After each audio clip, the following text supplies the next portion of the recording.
नमस्कार बच्चों, आज हम पढ़ने जा रहे हैं सल्फर डाइऑक्साइड SO2 गैस।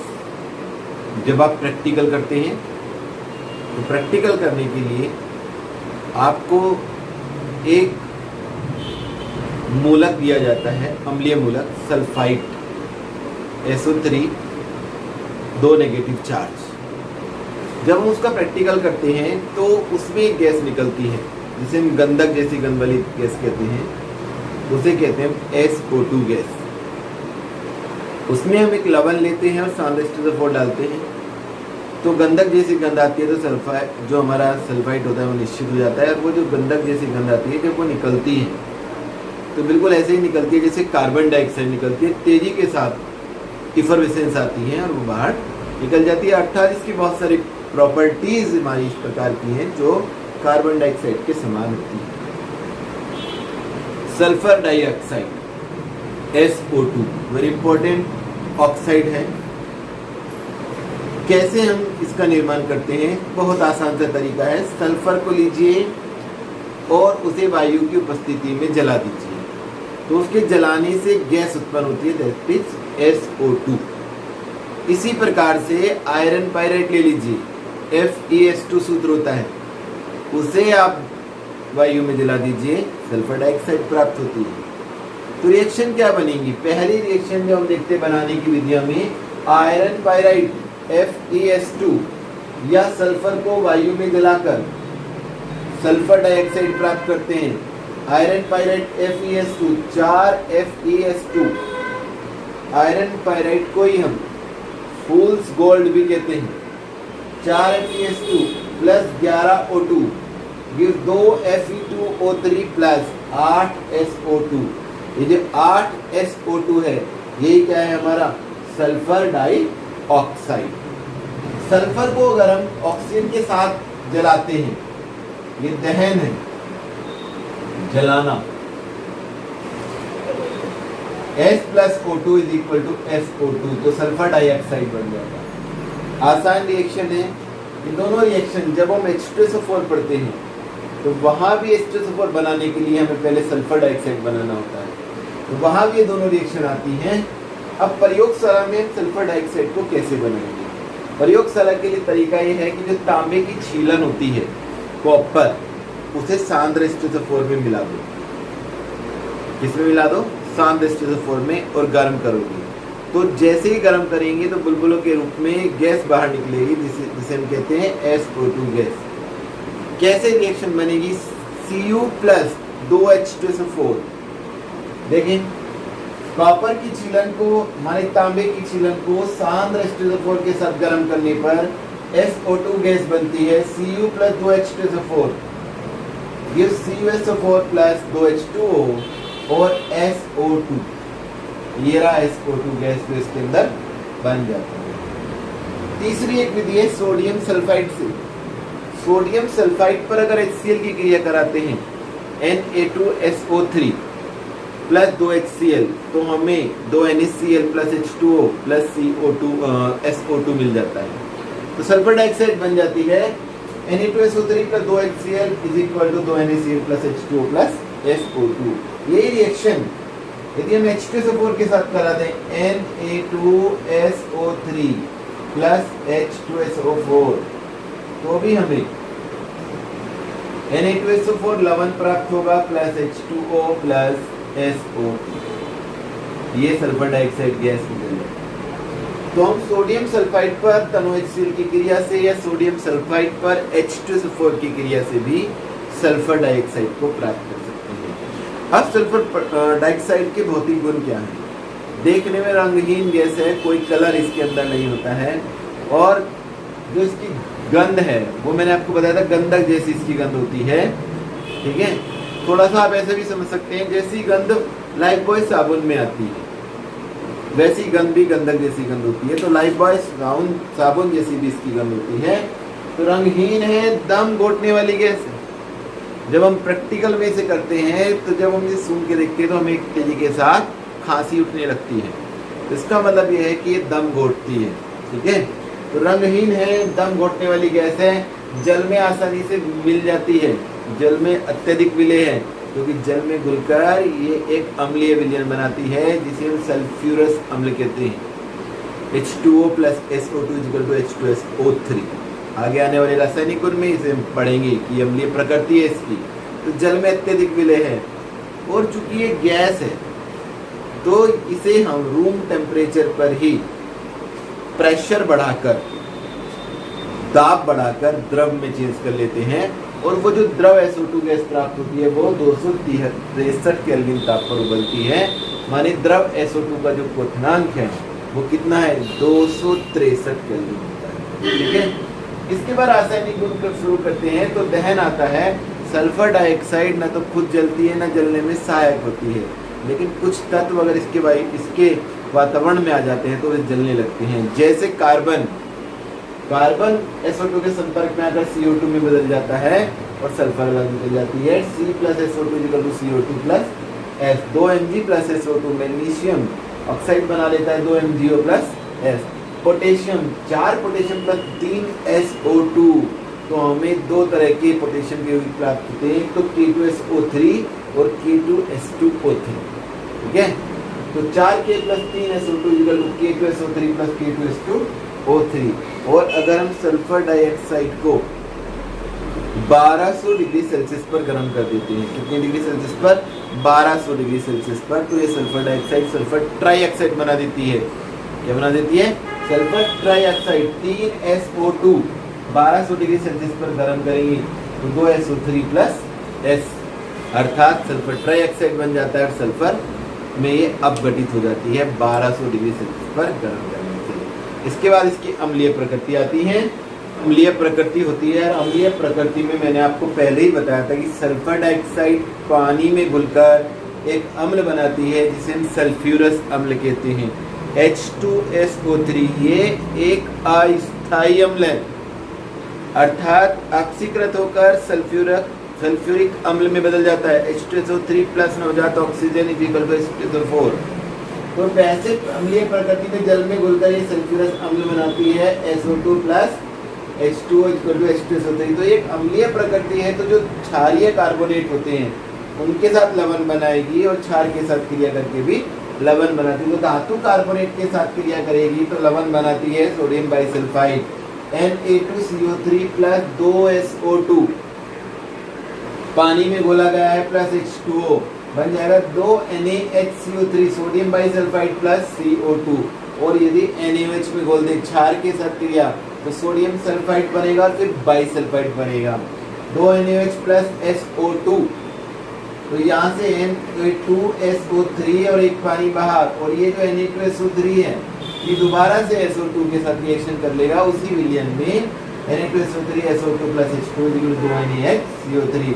हाँ, इस रिएक्शन को हम ऐसे भी कह सकते हैं, यदि हम सल्फर डाइऑक्साइड की क्रिया NaOH के साथ कम मात्रा में कराते हैं तो वो आसानी से हमें सोडियम सल्फाइड देता है, लेकिन अगर हम SO2 के विलयन में उसे डुबोते हैं NaOH को तो SO2 की मात्रा अधिक होने के कारण वह सोडियम बाइसल्फाइड में बदल जाता है और Na2SO3 plus SO2 plus H2 2NaHCO3 माने सोडियम बाइसल्फाइड बन जाता है और ये बना सोडियम सल्फाइड। योगात्मक क्रिया, ऑक्सीजन मिलाओ SO2 में, ऑक्सीजन मिलाओ तो SO3 बनेगा, तो 2SO2 plus O2 vanadium pentoxide V2O5। मैंने आपको पहले भी बताया था जब हमने SO2 बनाई थी कि ये रिएक्शन ऐसी है कि बार बार आएंगी। तो जब हम H2SO4 बनाएंगे तो पहले SO2 बनाएंगे और SO2 से बनाएंगे SO3, फिर ये रिएक्शन लिखी जाएगी 2SO2 plus O2 V2O5। Vanadium pentoxide की जगह हम प्लेटिनम भी यूज कर सकते हैं, परंतु प्लेटिनम एक महंगा पदार्थ है, 2SO3 सल्फर ट्राइऑक्साइड में बदल जाता है। और क्लोरीन के साथ अगर ये जुड़ेगी SO2 प्लस Cl2 तो ऐसे ही जुड़ जाएगी SO2Cl2, इसे कहते हैं सल्फ्यूरिल क्लोराइड। अब बात करते हैं अपचायक प्रकृति की। ये प्रबल अपचायक की तरह काम करती है, क्योंकि पानी में जब घुलेगी तो H2SO4 बनाएगी और नवजात हाइड्रोजन मुक्त करेगी, और ये नवजात हाइड्रोजन इसको अपचायक की प्रकृति देती है। SO2 plus 2H2O equal to H2SO4 plus 2 नवजात हाइड्रोजन। ये जो 2 नवजात हाइड्रोजन है, इस नवजात हाइड्रोजन के कारण अभी तक आपने देखा होगा नवजात ऑक्सीजन लेकिन यहाँ नवजात हाइड्रोजन है, इसका अस्थायी प्रभाव होता है, लेकिन नवजात हाइड्रोजन के कारण ये अपचायक की तरह कार्य करती है और KMnO4 को MnSO4 में अपचेत कर देती है। KMnO4 गुलाबी कलर का होता है, बैंगनी भी कह देते हैं, बैंगनी कलर का, तो और MnSO4 रंगहीन हो जाता है। माने जब हम KMnO4 में SO2 गैस प्रोवाइड करते हैं तो वो कलरलेस हो जाता है। तो 2 KMnO4 plus 5 SO2 plus 2 H2O is equal to K2SO4 plus 2 MnSO4 plus 2 H2SO4 ऐसी रिएक्शन बन जाएगी। और पोटेशियम डाइक्रोमेट को क्रोमियम सल्फेट में ये अपचेत करता है। K2Cr27 plus 3 SO2 plus H2SO4 is equal to K2SO4 plus Cr2SO4 का होल थ्राइस, ये क्रोमिक सल्फेट है, प्लस H2O। और क्लोरीन को HCl में अपचेत कर देता है, Cl2 plus SO2 plus 2 H2O, तो 2 HCl बनेगा और एक H2SO4। इसकी एक रिएक्शन और पूछ ली जाती है कि ये फेरिक सल्फेट को फेरस सल्फेट में भी बदल देता है। इसको फेरिक सल्फेट को D नंबर हम लेंगे, फेरिक सल्फेट Fe2SO4 का होल थ्राइस से फेरस सल्फेट FeSO4 में अपचयन। तो ये रिएक्शन में हमारी ऐसे भी हो जाती है कि Fe2SO4 का होल थ्राइस के साथ रिएक्शन होगी SO2 की, इसकी होगी SO2 की, और बनेगा 2 FeSO4 और पानी मिलाएंगे तो ये बना देगा हमारा 2 FeSO4 में देखो SO4 के कितने, 3 और एक 4, और यहाँ 2 आ गए तो 2 H2SO4 बनेंगे। ठीक है, 2 FeSO4 बन गया और 2 H2SO4 माने 4 SO4 कंप्लीट हो गए, 1 और 2।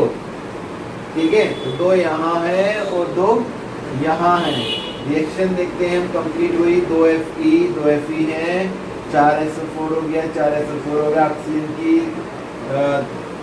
देखें तरीका, हमें सिर्फ ये देखना है कि ऑक्सीजन हमारे कंप्लीट हो रहे हैं या नहीं हो रहे हैं।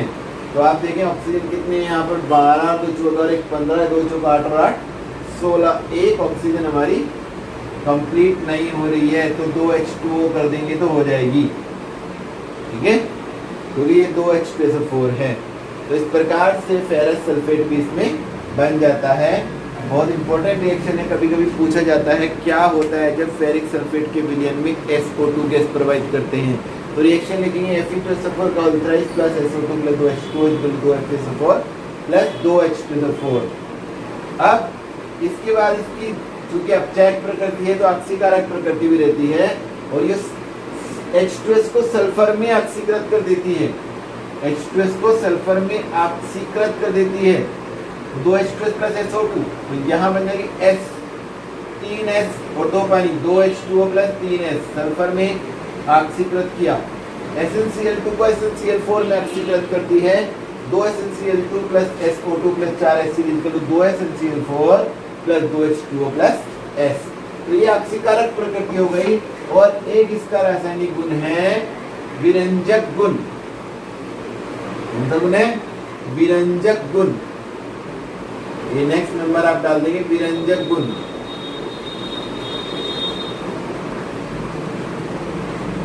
नवजात हाइड्रोजन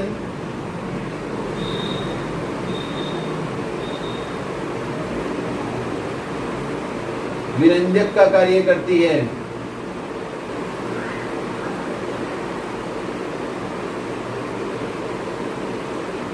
ये हो जाएगा इस तरीके से SO2 प्लस H2O, ये H2SO4 बनेगा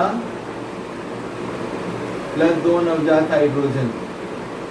तो ये नवजात हाइड्रोजन है, ये रंगीन पदार्थों को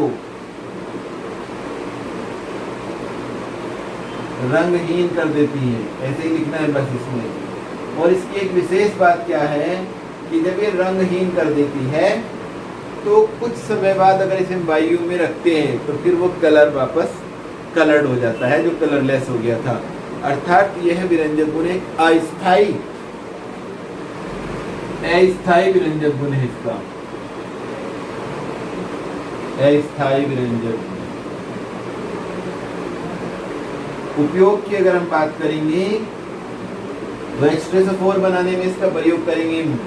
H2SO4 बनाने में एंटी क्लोर, कहीं क्लोरीन ज्यादा हो गई है तो उसे HCl में चेंज करेंगे। प्रति क्लोर के रूप में, क्लोरीन एक हानिकारक गैस होती है, उसे HCl में बदल के एंटी क्लोर के रूप में भी इसका प्रयोग करते हैं। तीसरा इसका उपयोग है प्रशीतक के रूप में, ठंडी गैस है, ठंडे गैस है इसलिए प्रशीतक के रूप में भी इसका प्रयोग करते हैं। चौथा विरंजक के रूप में इसका प्रयोग किया जाता है। ऊन